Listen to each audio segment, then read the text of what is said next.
مساء الخير، ازيك يا اختي؟ انت وهي عاملين ايه؟ لو اول مره تشوفيني يا اختي ما تنسيش تحطوا لايكات، تشتركوا عندنا، توصلنا المليون كتير يا اختي انت وهي. عاوزين لايكات كتير للفيديو ده يا اختي انت وهي، ودعوه حلوه منك كده حلوه، ماشي يا اختي؟ بصي بقى، جوزي اتصل بيا قبل الفطار، رن عليا على التليفون قال انا مش هفطر معاكم النهارده، هفطر مع اصحابي. قلت له ماشي يا اخويا، واحنا نفطر ايه في البيت. ففطرنا وخلصنا يا اختي، غسلنا المواعين وقعدنا بقى تمام وشربنا كوبايه الشاي. لقيت التليفون بتاعي بيرن وبيقول لا، انا اكلت مع اصحابي لقمتين صغنانين وهاجي افطر ايه في البيت. طب انا يا جدعان اكلت وخلاص، يعني جسمي تقيل وهننام بقى كده اهوت، يعني تقلنا بقى من الفطار وكده. فهنعمل ايه يا اختي انت وهي؟ عماله افكر اعمل ايه يا ام زياد، اعمل ايه يا ام زياد. فتحت الفريزر بتاعي فلقيت فيه ورك وصدر، فرحت مطلعاهم في الفريزر. وهنعمل ايه جنبيهم؟ كان بقى بدي اعمل محشي كده بس مفيش بقى، لازم ننزل السوق كده. فطلعت لوبيا وطلعت كيس طماطم من الفريزر، وهبدأ بقى اعمل معاكم الفطار. حط لنا لايك يا اختي انت وهي، وادعوا لنا دعوه حلوه كده منك حلوه، وانتظروا مننا فيديوهات كتير حلوه باذن الله تعجبكم. روتين طبخ، تحديات، حاجات جديده باذن الله، بس تحديات بعد رمضان بقى باذن الله. لو قدرت اعمل لكم، اصلا انا بطني مفيهاش مكان فاضي نهائي. فدلوقتي بعمل ايه يا اختي؟ بقشر الطماطم بتاعتي، لان الطماطم بتاعتي في الفريزر متلجه، بشيلها زي ما هي كده وبطلعها، بحطها في ميه مغليه لمده 10 دقايق، وبعدين بقشر القشره بتاعتها يعني. وبعدين ايه، بفرمها. ماشي يا اختي، انا عاوزه اعمل الاكل دوت، لاني قال لي في خلال نص ساعه وهيكون في البيت. فتحط لنا لايك كده حلوه منك كده، وتقولي يا رب ام زياد تخلص قبل ما جوزها يجي من بره. ماشي يا اختي؟ قولي ماشي. حط لنا لايك وانت تقولي ماشي. دلوقتي بعمل ايه؟ قلت انزل السمنه بقى عشان ابدا اجهز الصلصه بتاعه اللوبيا. وفاتحه البوتاجاز، انا سلقت اللوبيا طبعا على طول قبل ما افتح معاكم الفيديو، عشان ايه انجز. ماشي يا اختي انت وهي؟ قولي ماشي. ففرمت الطماطم وعماله ادور بقى على المعالق، فين المعلقه والكلام دوت. وهفتح البوتاجاز معاكم برضه يا اختي، وخدت حله صغنونه وبدور. بصوا انا لما بكون مستعجله، بحس ان انا عندي في ارتباك عندي، بحس ان انا اجيبها يمين واجيبها شمال. فبشتغل وانا ساعات ممكن حاجه تقع مني في الاخر. جبت حله وحطيت فيها معلقه سمنه كده حلوين كده يا اختي، يعني بصوا بدلق بالعلبه كمان. فبسرعه بقى عايزين نخلص حاجتنا. قولوا لنا ايه رايكم بقى في التصوير الجديد وحاجات زي كده. قولوا لنا يا جدعان افكار كمان تصوير فيديوهات انتوا عاوزينها مننا، وعاوزاكم تدعوا لنا دعوه حلوه كده ان ربنا يكرمنا ويسعدنا يا رب، ويقومني بالسلامه. ويرزق كل مشتاق يا رب. دلوقتي بقى السمنه بتاعتي، كنت اقول لكم السمسم. السمنه بتاعتي قدحت يعني سخنت كده، بقت ملهلبه. فبعمل ايه يا اختي؟ بقطع البصله بتاعتي قطع صغنونه، يعني حته حته. الكبه بتاعتي بايظه، محدش يقول انت بتعملي على ايدك ليه. ماشي يا اختي؟ فبقطع البصلايه بتاعتي تقطيعه صغنونه. وانا بقطع كده بقول لك حط لنا لايك جميل. قطعت البصله خلاص بتاعه اللوبيا، حطيتها على السمنه، وقلت بقى ما اجهز لايه للفراخ، اعملها ازاي. كنت هسلقها بس قلت بلاش سليق. فقطعت البصله بتاعتي طرنشات يا اختي، يعني قطع كده هو صغنونه. باقطّع بقى البصلاية طرنشات كده اهوّة، لإن هاعمل فيها الفراخ. تجديد، بدل ما كل شوية تحطّي الفراخ على البوتاجاز تسلقيها، فتجديد بتقطّعي البصلاية بتاعتِك شرايح كده اهوّة، وتحطّي عليها رشة فلفل أسود وشوية ملح زي ما أنتِ عاوزة، وتدعكيهم كويس بإيدِك، فاهمين؟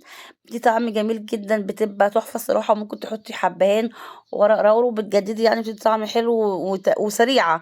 بتقلّبيها كده اهو كويس، بتحطّي بقى البصل. بُصّي تتفرّجي يا أختي وأنتِ تتفرّجي كده اهوّة، حطّي لنا لايك وقولي لنا جرّبتِ الطريقة ديّة والّا لأ، والّا بتفضّلي السليق والكلام دوّة. ماشي؟ بادعك البصل في الفراخ مع الفلفل الأسود وكلّه، باحط كمان البصل في قلب الفراخ. ماشي فاهمين؟ عشان يدّي طعم حلو، بيبقى في قلب الجلد. يا رب تكون وصلت يا أختي. وحطيتها على النار على العين الكبيرة، وحطيت عليها كوباية مَيّة دافية، ومَيّة من الحنفية، ما فيش أي مشكلة أهوّة خالص. وباحمّر دلوقتي معاكم إيه بقى يا أختي؟ البصلاية. شغّلت البوتاجاز كلّه، حطيت عين عليها البصلة، وعين عليها الفراخ، وعين عليها البراد، عمّالة إيه يعني، فاهمين؟ أجيبها يمين وأجيبها شمال عشان نخلّص بسرعة يا أختي، عشان ننجز، عشان نُص ساعة دي مش هتكفّي أصلًا. حمّرت البصلاية بتاعتي، وبعدين ضِفت الطماطم يا أختي. ادعي لي أخلّص يا أختي بسرعة، لإني بُصّي أنا حاسة إن أنا أصلًا إن جوزي هييجي وأنا لسه ما خلّصتش أصلًا. فرُحت عملت إيه بقى؟ غطّيت الفراخ بتاعتي، باقول لكم حطّوا اللايك يا أختي. وهنا باعمل إيه؟ الشاطرة تقول لي. باعمل الرُز. حطيت شوية سمنة كده صغنّنين، وأول ما سخنت رُحت ضايفة عليهم، حلوة ضايفة ديّة، أنفع يا جدعان شيف والله. ضِفت عليهم شوية شعرية صغنّنين. وهنا بابدأ إيه بقى؟ أملّح الصلصة بتاعة اسمها إيه؟ اللوبيا. أنا باتلخبط بين اللوبيا والفاصوليا، أنا كده يعني عمّالة أقول فاصوليا، لوبيا، بس باعرفهم اللي دي فيها حاجة سودا ودي بيضا، فاهمين يا جدعان؟ حطيت معلقة مرقة دجاج ورشة فلفل أسود و7 بهارات وشوية كمون صغننين جدًا، جدًا على الصلصة، لإن الصغنونة دي حاطة فيها صلصة. أنا عاملة أقل من ربع كيلو لوبيا، يعني عاملة بتاع كوباية لوبيا. دلوقتي باغسل الرز بتاعي عشان أنجز بقى يا جدعان. قولوا لنا أسعار الرز عندكم كام صح؟ لإني سمعت اللي وصل 30 جنيه، الكلام ده صح والّا غلط؟ أنا جايبة شكارة، فأنا سمعت إن الرز زاد، فعلًا يا جدعان والّا إيه وصل 30 جنيه بجد والّا ديّة يعني يعني حاجة زي كده أهوّة، يعني مش حقيقي يعني فاهمين؟ باحمّل الشعرية بسرعة بقى يا جدعان، وحطّوا لنا اللايك، وبُصّوا قولوا لي كمان بتقول لكم حطّوا اللايك لماما يقولوا لي مش موجودة أصلًا في الفيديو، بس هي بتشجّعكم يعني وهي موجودة معايا. باعمل إيه يا جدعان دلوقتي؟ الحذّروا فزّروا، باحمّر الشعرية بسرعة، بسرعة، بسرعة، بسرعة، بسرعة. قولوا لنا يا جدعان صح، كل ما آجي أسألكم أنسى. طريقة الفيديوهات كده اللي أنا أسجّل فيها والّا أكلّم لكم وأنا باطبخ، أنهي اللي أحسن بتحبوا أنهي أحسن منّي؟ يعني اللي أنا أسجّل وأنا بعد ما أطبخ والّا وأنا باطبخ أصوّر لكم الفيديو وأنا باتكلّم معاكم يعني مباشر أوكي، يعني أتكلّم معاكم. باقلّب بقى الصلصة بتاعتي، أنا هاعمل كده اللوبيا بتاعتي من غير شوربة، يعني ساعات باعملها عادي بمَيّة دافية، بس باتبّلها كويس فاهمين، يعني مش لازمًا شوربة، لو أنتِ ما عندكيش شوربة اعملي الأكل كده عادي والّا ما فيش فراخ ما فيش أي مشكلة مش هتضر يعني. حطيت معلقة ملح على الرز، ودلوقتي باضيف المَيّة السخنة، بيبقى على فكرة الرز طعمه جميل أوي بالمَيّة السخنة مش لازمًا شوربة برضه، عشان في ناس بتقول لازمًا الرز بشوربة، لأ عادي ممكن أعمله بمَيّة، وممكن أعمله بشوربة ما فيش أي مشكلة. قلّبت خلاص المَيّة بالرز ضبّطتها يعني جِبت اللوبيا بتاعتي بقى وضفتها على الصلصة، أنا عاملة ربع كيلو والّا أقل من ربع كيلو، بس ما شاء الله اللوبيا والفاصوليا بيرموا بطريقة رهيبة مش عارفة ليه، يعني يعني حتى لو كوباية بتزيد ما شاء الله. ضِفت التوابل بتاعتي معاكم من شوية، ما تنسيش يا أختي وتركّزي كده معايا. عملت إيه بقى، شِلت الغطا وحطيت شوية طماطم وشوية توم على الفراخ عشان يدّوا طعم تجديد بقى فاهمين، والطماطم هتدّي لون جميل كده وهتسكّرها لِك وممكن تحطّي ورق لورا. هنا باقول لكم حطّوا لنا لايك بقى يا جدعان. خلّصت وأنا خلصت بقى وأنا بانهج أصلًا وأنا باسجّل لكم الصوت دلوقتي، قلبي بينهج عشان باتكلّم بسرعة بقى ومش مش باسكت وكده.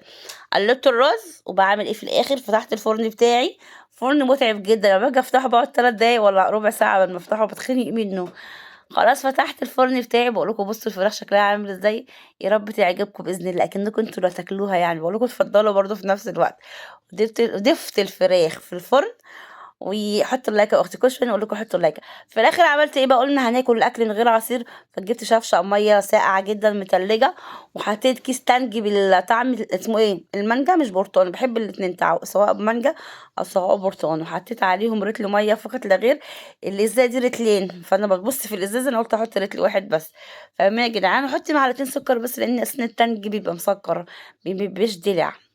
فاهمين برضه والّا مش فاهمين؟ أكيد فاهمين طبعًا، أنتم شطار جدًا، جدًا وستات بيوت ممتازين، بس أدينا بنسلي بعض في الفيديوهات وباتكلم معاكم وأنا باعمل فيديو وباسلي نفسي كمان. قلبت البتاع بقى، بُصّوا يا جدعان عاوزة أدوق بقى، بس أنا لمّا باجي أشرب عصير أو أي حاجة أنا باعمل أكل فبطني بتوجعني، بافضّل ما اقعدش أدوق بقى رز وحاجات أنا باعمل عشان ما أرجّعش بقى وكده فاهمين؟